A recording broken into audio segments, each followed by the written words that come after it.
So in this video, I quickly wanted to go through a few properties of these trig forms of complex numbers that could help you out in a calculus class. Recall using De Moivre's theorem that when you have the powers, so this is for a positive integer, z raised to a power is equal to you have the exact same setup, but you multiply those angles, so the product of the angles. So the power becomes a product. Now in this form that I have right now, I have the modulus equal to 1. So I'm talking about right now, just in this form, to simplify it, that the modulus is equal to 1.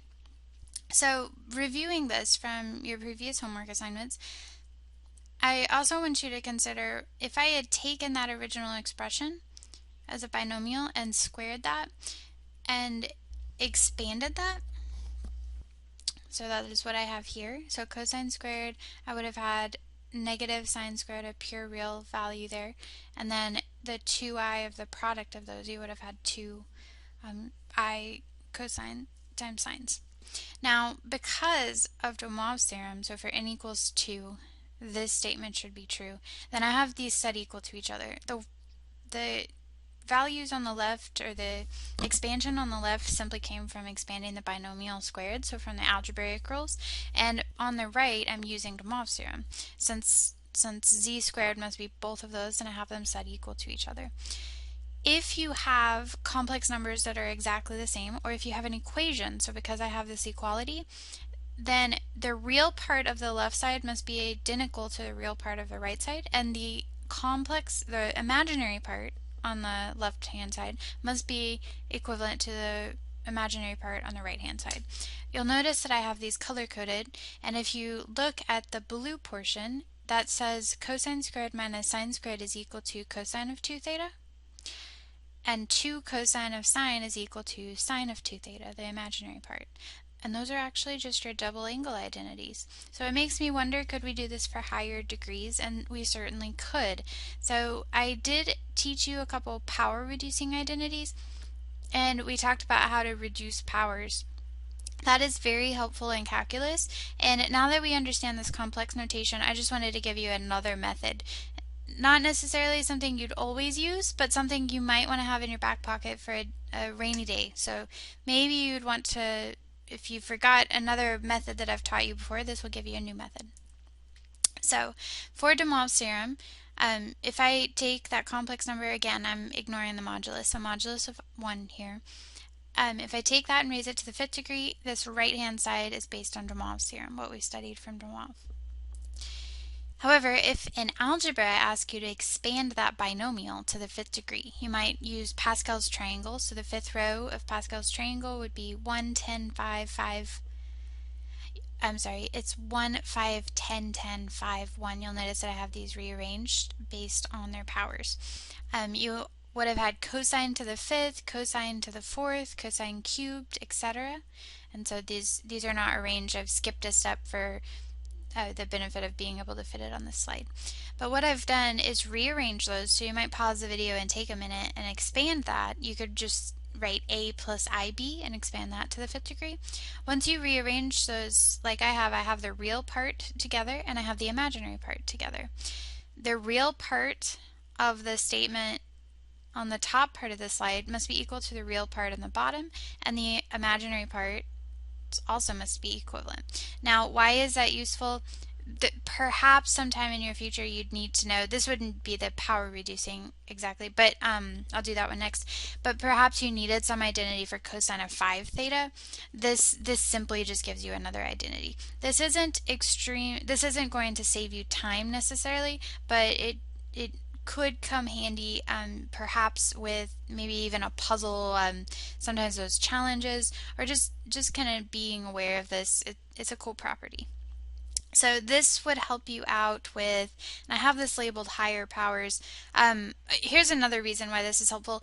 If I wanted cosine to the 5th degree, this actually gives me an identity for that as well, because the blue parts are equal to each other. I could solve for cosine of 5, cosine to the 5th degree, and then that gives me an identity that I could use. So let me kind of give you an idea of where I'm going with this. First, so to set you up, we've discussed e to the I theta.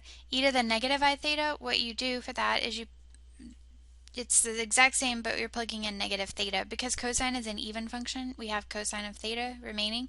Sine is an odd function, so the negative comes out front. You'll notice e to the I theta would be in the form of maybe z, so a plus ib, whereas this is the conjugate, so e to the negative I theta is the conjugate. This notation that I have right here, what I'm doing is I'm adding these two lines. On the right hand side, the imaginary parts cancel and you have two cosines left. Another way of writing this that you might see in a class is z plus z conjugate, because this is just the conjugate. And if you had the moduli right here, it is the same. So e to the negative, so the z conjugate, this expression when you solve for cosine, you'll have e to the I theta plus e to the negative I theta all over 2, so dividing by 2. If you take the two lines and you subtract them, find the difference, then you will similarly get an expression for sine. You'll notice that I'll divide by 2i, and so there is a denominator with an imaginary part. Why is this handy? I want to show you just something kind of neat. So I'm not going to ask you to do this right now. In calculus, though, you will not be able to integrate sine to the 8th easily. So the reason for that is we don't have rules for sine to such a high power. You need to get sine, you need to break it down so that it's hopefully to the first degree. And if not, you'll have to use some other power reducing identities. So what I'm doing here is kind of just, again, just having a little fun. I've expanded this. So this was to the 8th degree. So I've expanded that binomial. You'll notice I didn't even write some of the terms, but I've expanded. I think this does fold over. So this would be everything. You'll see the powers. So powers go from 8, 7, 6, 5, 4, 3, 2, 1. So I think we have all of those there. Using the binomial expansion, I have simplified. So I've combined like terms, simplified. Down here, I have written. So you'll notice that I am looking at, here I've combined like terms. Okay, what I've done on this line is I've put together the powers. So here I had an e to the 8i theta, and over here I had e to the negative 8i theta. Putting those together and using that identity that I had on the last slide, that over 2 is cosine to the 8 theta. The 6 is here. Putting those together over 2, so you'll notice I've robbed a 2 for each of these, and I distributed that 2. This is cosine of 6 theta, cosine of 4 theta, etc., cosine of 2 theta, and then 70 divided by 2 would be 35. I still have 2 to the 7th. You'll notice, by the way, I went through that quickly. This 2i should have parentheses around it, and that should be 2i to the 8th. And I to the 8th would be 1, and so we're left with 2 to the 8th. This is bad notation right here. I need to go put in some parentheses. So, doing all of this work, which I admit is not extremely fast, but I think you guys are capable of it, and this is kind of a cool trick for calculus. Suddenly, you are able to integrate this. So any calculus student in Cal 1 can integrate this. Only maybe Cal 2 students know some tricks for this, but a Cal 1 student could integrate that big expression because those are actually just basic rules. You've broken it down. A Cal 1 student wouldn't have any idea probably where to begin on this. So that is kind of just a cool trick. It's really just using a lot of algebra. And this would be your setup. Again, this would be difficult for a Cal 1 student. This would be a piece of cake for a Cal 1 student. So those are just a couple tricks. Another trick I thought about talking to you guys about was integration by parts. Integration by parts is a technique we learn in Cal 2, but you could actually use this property that I'm discussing